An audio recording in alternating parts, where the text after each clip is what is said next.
Hallo, ek is E.T. Welkom by my kanaal waar ons als saam doen. A little while ago, one of my viewers asked me to please explain wil and wil hair a little bit better. So this video is for you. Thank you so much for requesting that.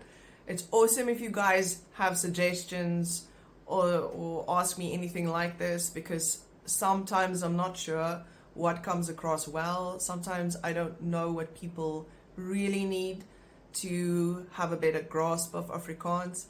So if you have any questions or any requests, always feel free to leave them in the comment section. And again, thank you so much to this viewer for requesting wil and wil hair. Case number 1. We look at wil as a selfstandige naamwoord. Selfstandige naamwoord, and that is the Afrikaans word for noun. Wil as a noun means your will, your free will, your not so free will. It is your will, and nobody is allowed to go against your will. So then it refers to that noun and in that context. So let's look at the examples. Ons het almal vrye wil. Ons het almal vrye wil. And that means we all have free will. Sy het 'n sterk wil. Sy het 'n sterk wil. And that means she's strong-willed. And then, waar daar 'n wil is daar 'n weg. Waar daar 'n wil is daar 'n weg. And that is an Afrikaans idiom, and it means where there's a will, there's a way. Obviously, that's also an English idiom, but that is the Afrikaans version of where there's a will, there's a way. Okay, so case number 2, we look at wil as a werkwoord. Wil as a werkwoord. Werkwoord is the Afrikaans word for a verb. Now, this is just will by itself, no hair, just wil. Wil. Ek wil. I want. Right, so I think the best place to start is on the right. Before we move to the stuff on the left, go to the right and you'll see there is a sentence, very short, that says ek wil. Right. In English, that means I want to. It just means that I want to and I've agreed to do whatever. Ek wil, full stop, so I want, whatever it is that was proposed. And in English, it is I want to. There's a very big distinction when you want to know, should I use wil or should I use wil hair? Look at the English form. And if there is a to involved after want, like in this case, ek wil, and then but the English says I want to. Whenever that to is after the want in English, then you are going to only use wil in Afrikaans, because that to indicates that there is an infinite action happening after want. So the rest of the stuff you'll see now, it is always want followed by an infinite verb, the form of it being to something. And if that is the case in English, then your Afrikaans word will just be wil.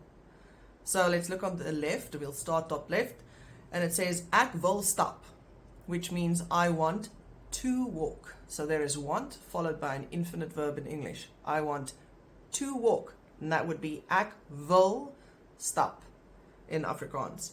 And then we have sy wil nie werk nie. Now we have double negatives in Afrikaans, and I will definitely make a video on that as well, because that's, yes. So we say ek wil nie werk nie, and then in English that'll be she does not want to work, and there's an infinite again. So sy wil nie werk nie. She does not want to work. So there's another infinite verb following the want. And then we look at ons wil meer geld maak. We want to make more money. So we again want to make more money in Afrikaans. That's just ons wil meer geld maak. And then we have ek wil, which I've already said, I want to. And then we have ek wil nie. Ek wil nie. And there's no double negative because just ends in ek wil nie. right? And that means I do not want to or I don't want to. And then, as dit is wat jy wil doen. You know, when somebody asks you, what's your plans or whatever, and you tell them, oh, today I just want to lie in bed and do nothing. And then they reply, as dit is wat jy wil doen. You know, then go ahead. Right? And the English, that is, if that is what you want to do. So again, want is followed by to do. As dit is wat jy wil doen. So these are the cases where you use only wil in Afrikaans and there is no he involved at all. Case number 3. We have finally arrived at wil he. Okay, so wil he has a little bit of an explanation. And I will give you all the different ways to use it and the different cases. But the rule in general, with wil, the previous one, we had want in English followed by an infinite form of whatever verb follows. So it was want, to, and then something. But with wil he, we have in English want followed by a noun or a pronoun. So there's no verb after want.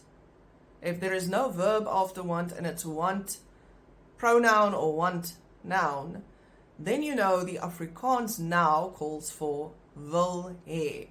Now it could be wil he next to each other, which is the one case, and it could also be wil he where wil and he is separated in the sentence.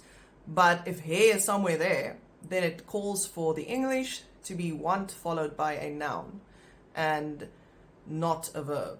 So that is how you will, if you have access to the English or if you understand or can read, write English, that'll be very helpful. Unfortunately, the only reference I have is in relation to English. But if you then can access the English or, you know what the English is, then you know, okay, fine, well, it's want followed by a noun or a pronoun. So therefore, this calls for a situation where there's a wil and a he in the Afrikaans version of it. So I will start with, let's look what I wrote down, because I can't remember. We will start looking at where wil and he is separated. And then after that, we'll look at the case where wil and he is right next to each other in a sentence. First, we look at the case where wil and he is separate from each other or is separated by one or more words. Now, usually, wil and he is separated by just one word, which will be the noun or the pronoun, and it could also be the name of an individual or animal. So that's wil, and then the word, and then he. Right. Remember also that wil he indicates possession. So the English to have, in Afrikaans, that is om te hê. To have, om te hê. So when you have wil he, it does indicate having something, someone, possessing something or someone. And in the English, you'll always be able to sort of fit to have into that English sentence, whether it's there or not. So remember that is then wil he in Afrikaans. So let's look at the first example. Wat wil jy hê? Wat wil jy hê? And that means, what do you want? And here we have wil and he separated by pronoun jy. Wat wil jy hê? Then we look at ek wil dit hê. Ek wil dit hê. And that means I want to have it or I want to have this. And that is possession. And then ons wil kos hê. Ons wil kos hê. We want food, and that's a noun separating wil and hê. Kos. We want food. Ons wil kos hê. And then on the right, hy wil alles hê. Hy wil alles hê, which means he wants everything. And then lastly, ek wil dit nie hê nie. There's the double negative again, but again, we will touch on that in a different video because that's a whole thing in and of itself. Ek wil dit nie hê nie. So if it's negative, then you'll have the nie inserted somewhere there in the sentence, or usually after the noun or pronoun.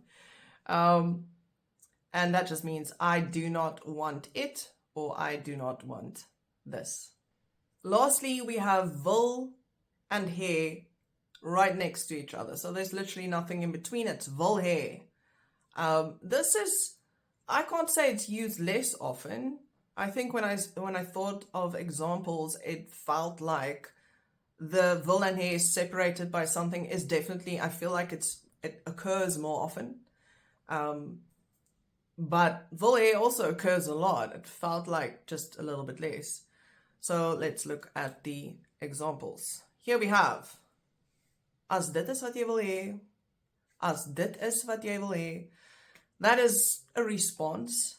So if somebody tells you, listen, I want the house painted pink, then you respond, as dit is wat jy wil hê. Then thinking to yourself, why? Why would you?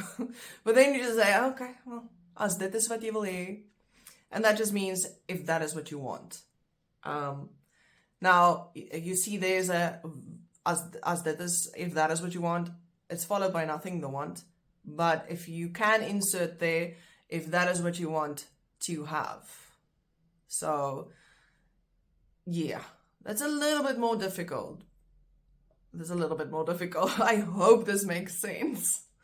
Then we have, ek wil hê, ons moet met vakansie gaan. Ek wil hê, ons moet met vakansie gaan. And that just means I want us to go on vacation. And then lastly, ek wil hê jy moet verstaan. Ek wil hê jy moet verstaan. I want you to understand. So again, if you look at the English, there is no infinite verb involved after want. There is, however, a pronoun. So I want you to understand. In the Afrikaans, ek wil hê jy moet verstaan. And there, wil hê, the whole thing is followed by the pronoun. So it's just the order of the whole situation has changed. Now, if this is still unclear, please let me know in the comment section, and I'll try and bring some more clarity to the situation. But I hope this helps. I sincerely hope that this helps with the understanding of wil and wil hê. I think every time I make another video, especially when it's grammatical and not just vocabulary or discussing a fun topic, I see the intricacy of the language a little bit more. Because on the surface, Afrikaans does seem very simple as a language. Compared to some other languages, it seems easy to learn, and it actually isn't that hard. It is pretty easy compared to some more intricate languages or more difficult languages to learn. But then you get to some of the stuff, and just some of the things, especially the plurals. And then you think, whew, alrighty, well, I thought it was easy, but now I get to this, and it's just a little bit, yeah. It's a little bit more than I thought it would be. And even I am learning things again as I work on the videos, and I'm working on the plurals at the moment. And I have learned that it is way more complex as even I thought, because I grew up speaking Afrikaans. And so to me, it was relatively easy to learn, especially the plural situation, you know, over the 12 years of schooling that we all go through. But looking at it from the perspective of an outsider, especially if it's a person who does not have exposure to Afrikaans at all, who doesn't live in South Africa, especially if it's somebody that only resides overseas, that seems to me like, especially like the plurals and wil hê, that these things can be slightly complicated to learn. So I'm going to do my best to make this easier and easier to understand and easier to apply to your Afrikaans knowledge or your Afrikaans experience. All right, so have an awesome day, and see you soon in the next video.